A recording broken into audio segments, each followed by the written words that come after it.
بسم اللہ الرحمن الرحیم۔ شروع اللہ کے نام سے جو بڑا مہربان اور نہایت رحم کرنے والا ہے۔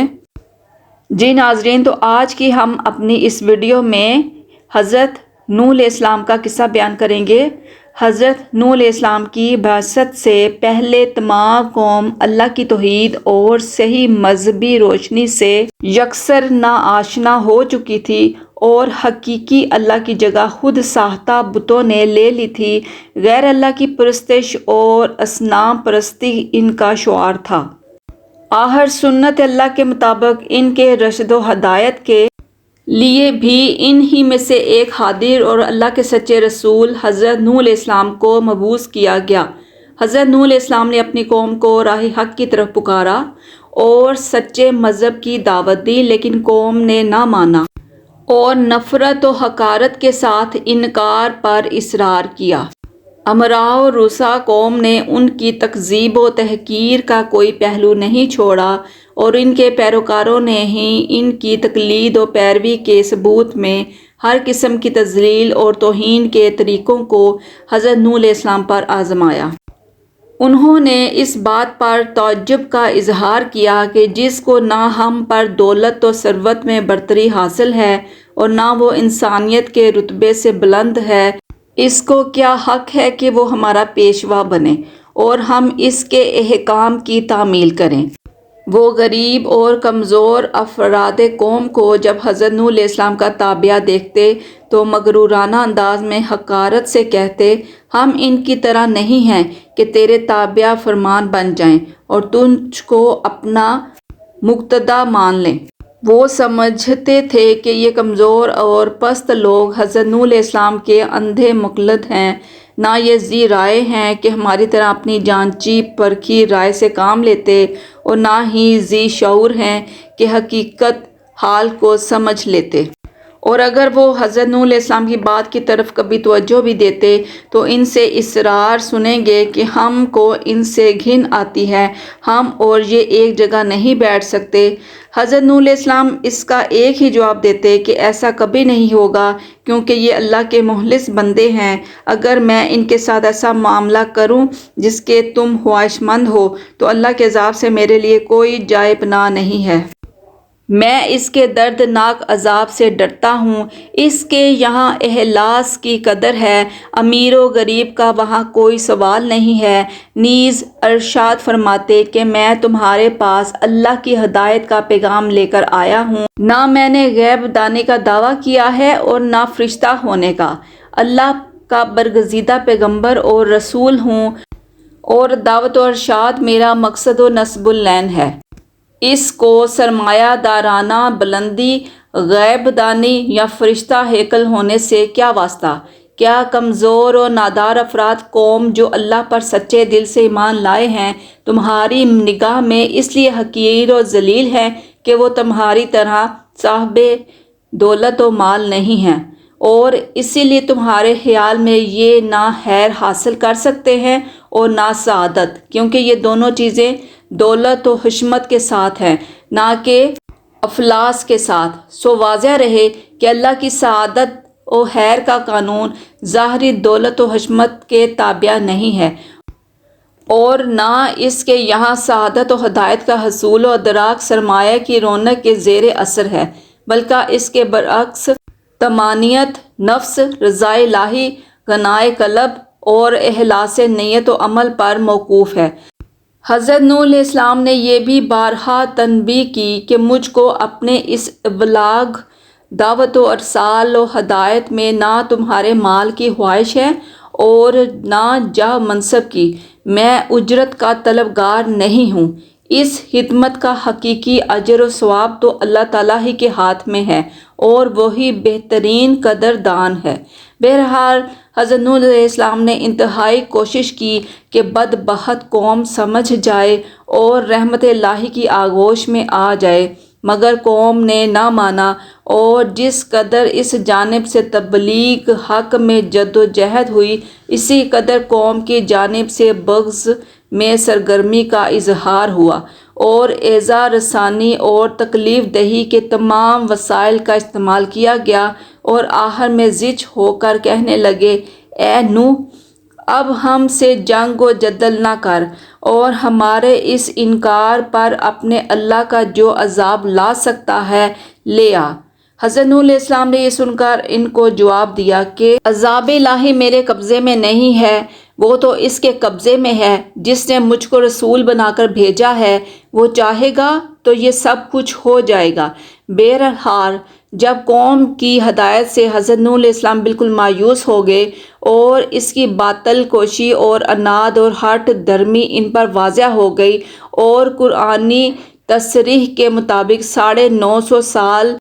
کی تبلیغ کا ان پر کوئی اثر نہ دیکھا تو سخت پریشان ہو گئے۔ اللہ تعالیٰ نے حضرت نوح علیہ السلام کی دعا قبول فرمائی اور اپنے قانون جزاء الاعمال کے مطابق سرکشوں کی سزا کا اعلان کر دیا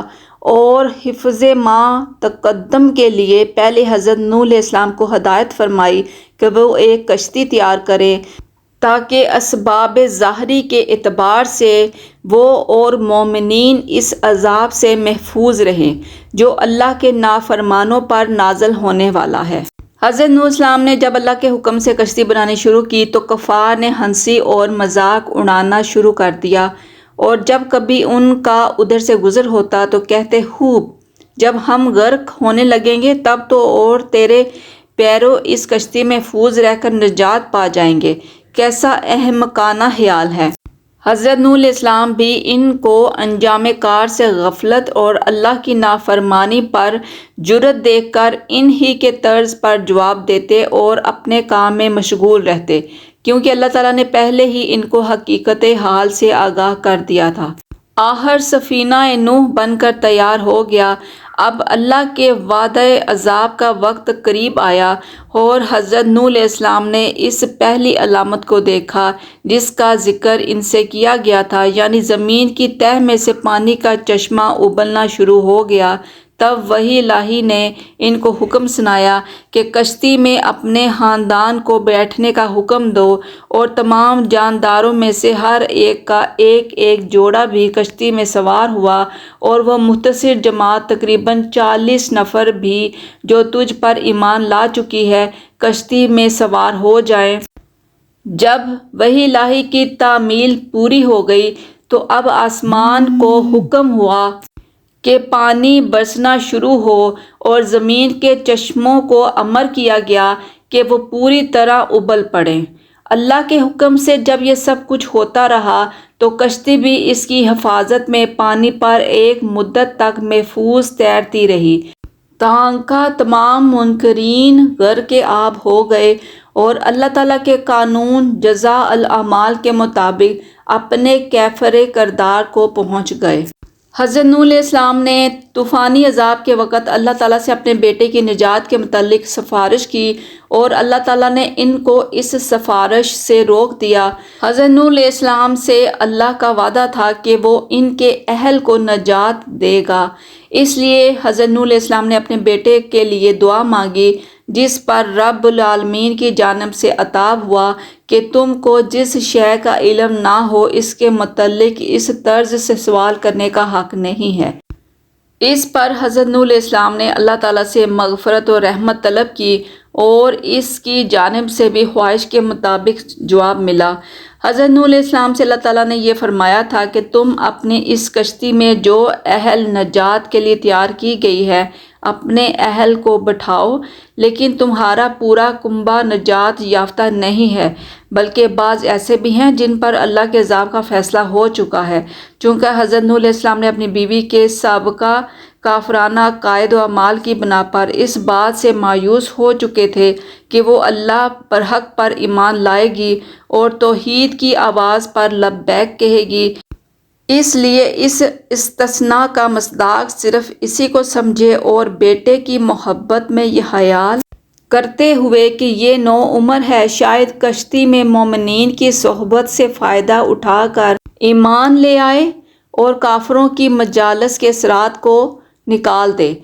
اللہ تعالیٰ کے ارشاد سے فائدہ اٹھاتے ہوئے انہوں نے بارگاہ الہی میں کنعان کی نجات کی دعا کی، مگر اللہ تعالیٰ کو اپنے جلیل القدر پیغمبر کا یہ قیاس پسند نہ آیا، اور ان کو تنبیہ کی کہ جو ہستی اللہ کی وحی سے ہر وقت مستفیض ہوتی رہتی ہو، اس کو جذبہ محبت پدری میں اس قدر سرشار نہیں ہو جانا چاہیے کہ وہ وحی الہی کا انتظار کیے بغیر خود ہی قیاس آرائی کر کے انجام تک کا فیصلہ کر بیٹھے۔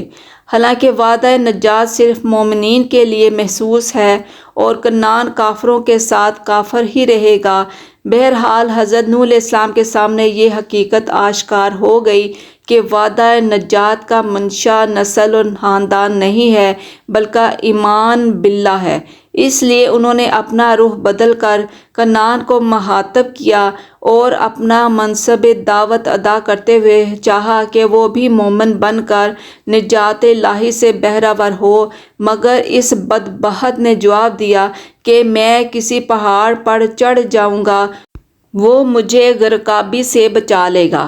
حضرت نوح علیہ السلام نے یہ سن کر فرمایا کہ آج کوئی اللہ کے حکم سے بچانے والا نہیں ہے، صرف وہی بچے گا جس پر اللہ کا رحم ہو جائے۔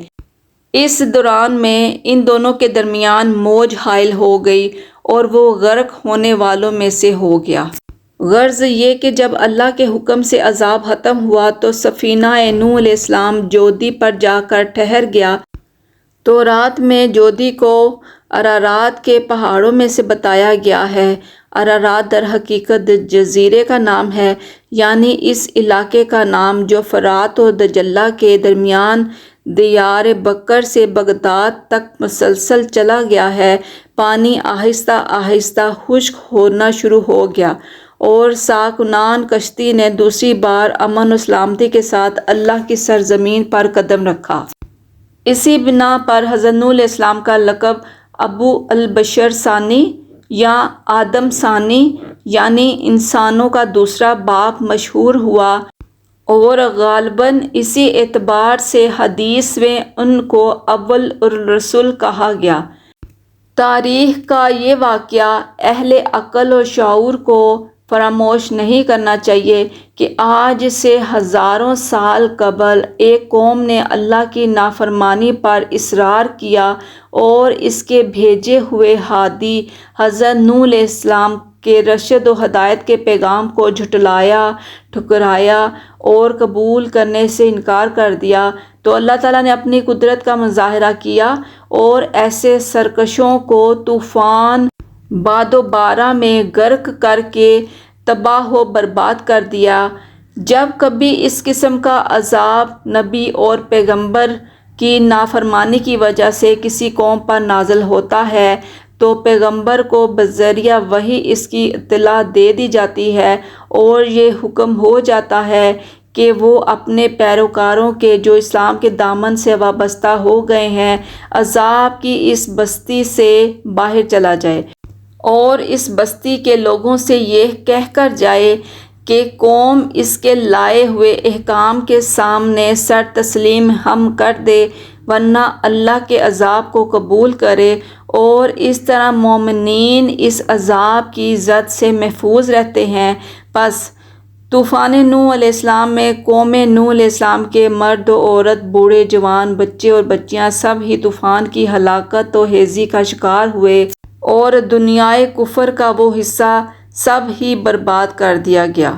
جی تو ناظرین، یہ تھا قصہ حضرت نوح علیہ السلام کا۔ اگر آپ کو ہماری یہ ویڈیو پسند آئی ہو تو اسے لائک کر دیں اور سبسکرائب کر دیں اور بیل آئیکن کو پریس کر دیں تاکہ ہماری ہر نئی آنے والی ویڈیو سب سے پہلے آپ کو موصول ہو۔ اپنا اور اپنے پیاروں کا بہت زیادہ خیال رکھیں۔ اللہ حافظ۔